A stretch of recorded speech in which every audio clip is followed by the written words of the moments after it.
नमस्कार, जय हिंद, जय Bharat and welcome to Dave Talks. This is Aditya चंद।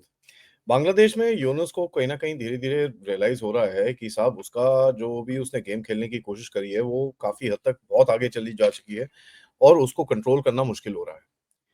कल-परसों में इनके न्यू एज मीडिया चैनल का एक काफ़ी पुराना जर्नलिस्ट है, उसने जाके इसके साथ इंटरव्यू करा। वहाँ पर इंटरव्यू में यूनुस ने बाकी सब कुछ तो जो भी बोला, बोला बट यहाँ पर एक चीज़ बड़ी इंटरेस्टिंग बोली।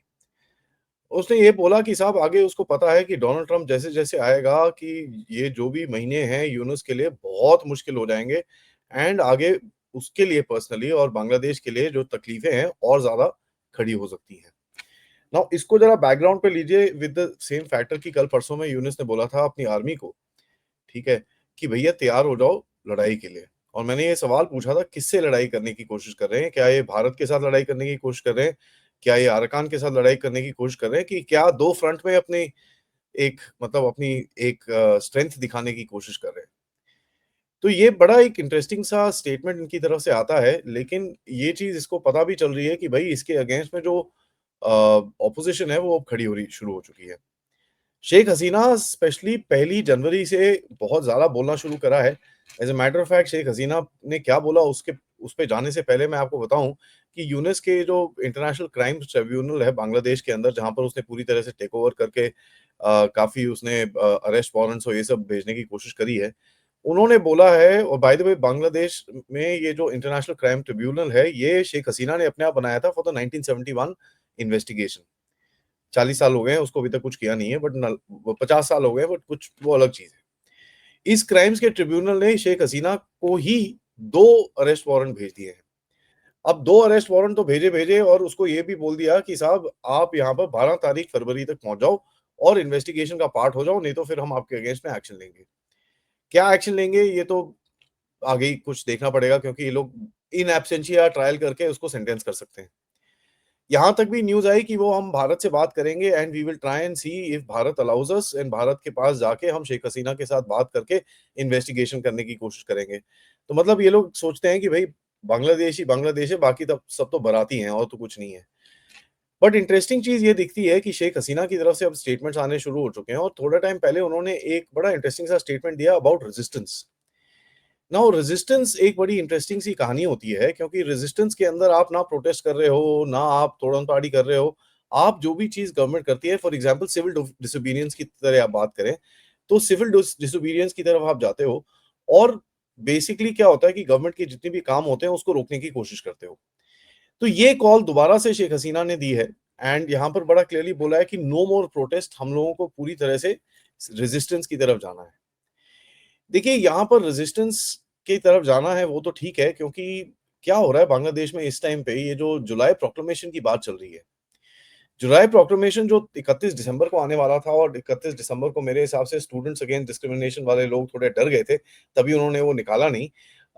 इस जुलाई प्रोक्लेमेशन के तहत ये लोग करने क्या चाह रहे थे कि ये बहुत ही स्ट्रॉन्ग एक प्रोक्लेमेशन बनाने वाले थे, जहाँ पर 1971 का जितना भी सच्चाई है उसको पूरी तरह से मिटाना चाह रहे थे और कॉन्स्टिट्यूशन को ज़रा साइड करना चाह रहे थे। ना कॉन्स्टिट्यूशन अगर साइड होता है तो जितनी भी कॉन्स्टिट्यूशनल पोज़ीशंस हैं, वो भी साइड हो जाती हैं। उसके अंदर आते हैं आपके supreme court, president, army chief ये सब लोग आते हैं। तो आर्मी को ये चीज़ का पता चला है और मेरे को जो इन्फॉर्मेशन आई है कि आर्मी ने बड़ा क्लियरली बोला है कि ये काम मत करिएगा, बहुत पंगे कर देंगे आपके लिए। तो यहाँ पर देखिए जब ये हो रहा था उस टाइम पे तो ये गवर्नमेंट जो भी है इंटरिम गवर्नमेंट है, यूनुस-पूनुस की सरकार है, ये तो बैक ऑफ कर गई कि नहीं-नहीं हमारा कोई इससे लेना-देना नहीं है।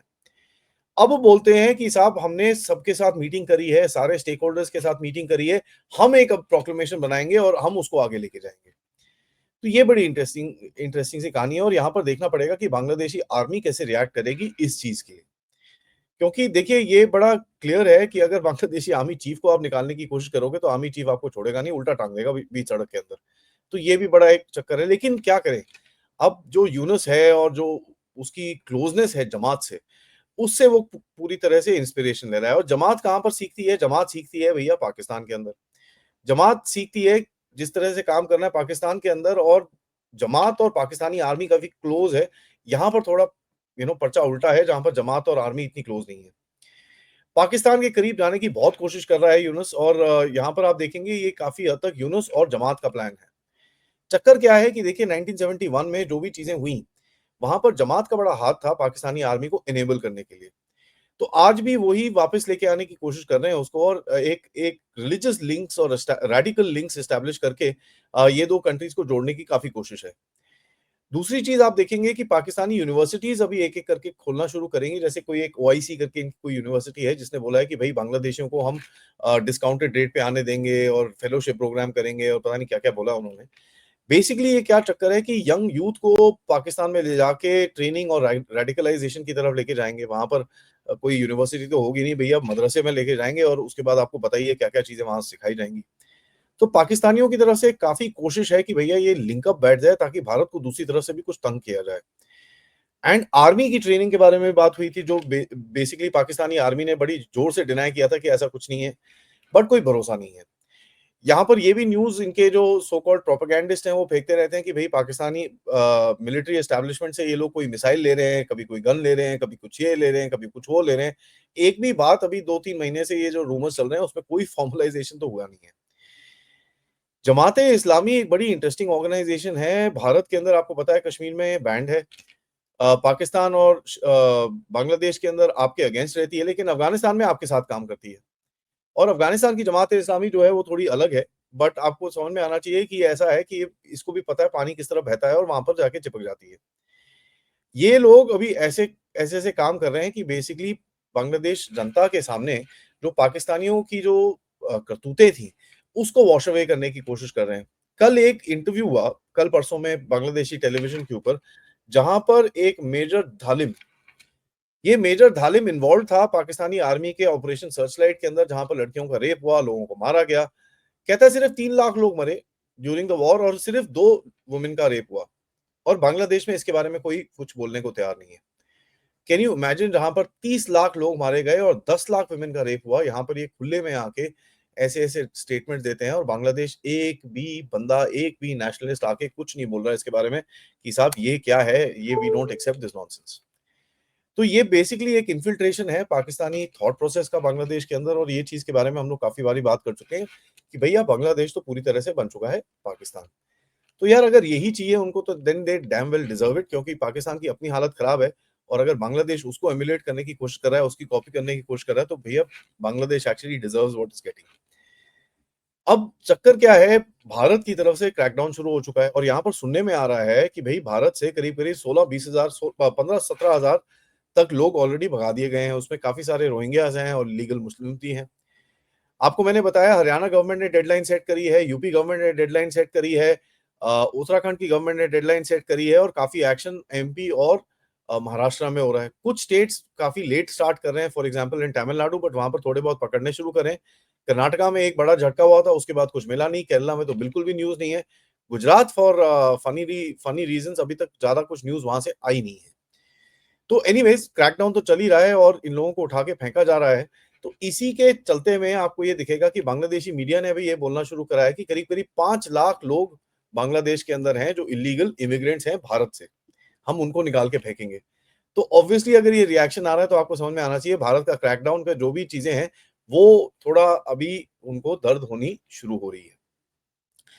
इनका जो एक ब्रिगेडियर है, क्या नाम है सॉरी मोहम्मद जागीर करके जो होम अफेयर्स एडवाइज़र है, उसने बोला है कि साहब 31 जनवरी के बाद आप इस चीज़ के ऊपर क्रैकडाउन देखेंगे।